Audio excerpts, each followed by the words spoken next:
I'm going to go over a topic today which sort of has rubbed me the wrong way politically over the last week or two, and that has to deal with George Bush. Now, George Bush is pretty much old news.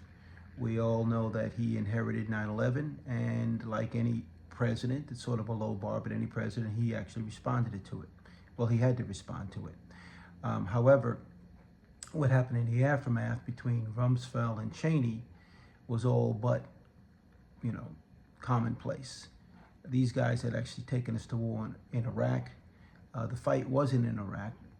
Most of the 9/11 perpetrators came out of Saudi Arabia.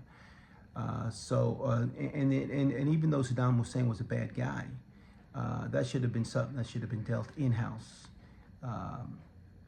not with the United States involvement, exerting all that treasure and all the lives that actually were lost behind that. Not only the lives of the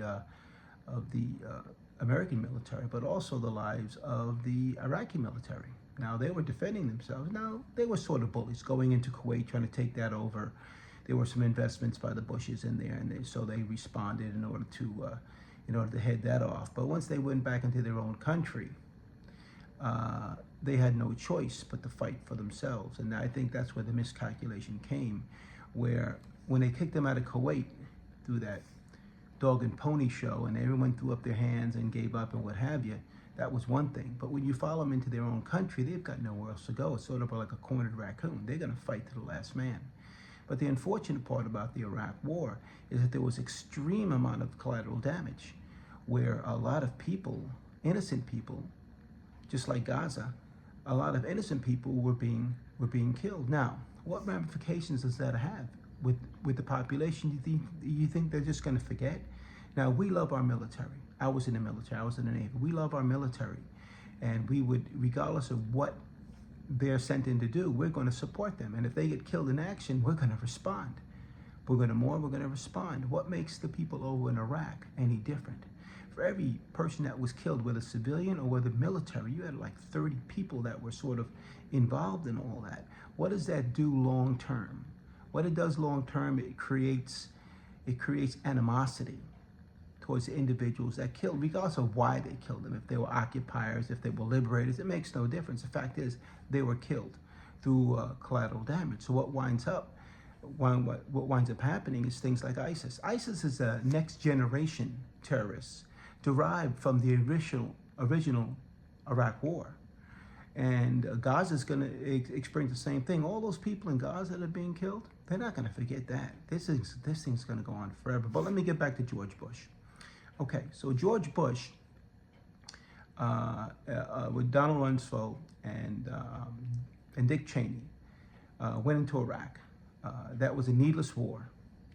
Iraq should have been taking care of its own business and not having us go in there to do it. And obviously, there was some type of monetary incentive in one way, shape, or form for certain parts of the people that were in power in order to do that. But George Bush was, similar to Trump. He wasn't a very intelligent man. Even though he went to an Ivy League college and he was in the military, he was not a very smart man. Again, he was being controlled by the people that were whispering in his ear. Now, I noticed through the last couple of years of his presidency that he started doing things on his own. That's because he realized the advice he was getting wasn't very good advice. So by the time all the smoke cleared and his presidency was done, he went into hiding. He didn't show himself publicly. Well, maybe because he was also wanted by many countries around the world as a war criminal. So whether that be the case or not, that's for them to decide. But he went into hiding, and he kept a low profile. You didn't see him at different events speaking out like, obviously Trump is. But the problem with George Bush is that now he refuses to endorse anybody in this race. Now he's gotta see, and as I said, he's not very intelligent, but he's gotta see that this man Trump is something that is, Cheney even realized it. But the fact that he hasn't come out and endorsed one way or the other says a lot about him. Not only did he execute a war which is unnecessary, was responsible for the collateral damage of tens of thousands of people. Then he went into hiding like a coward, and now he doesn't want to come out and face the music in regards to endorsing anybody.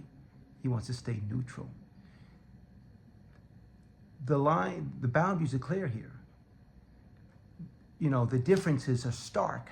It's nothing where you have to split hairs in order to figure out who's right, who's wrong. So, Bush, get off your butt. Do something for the country. Be patriotic.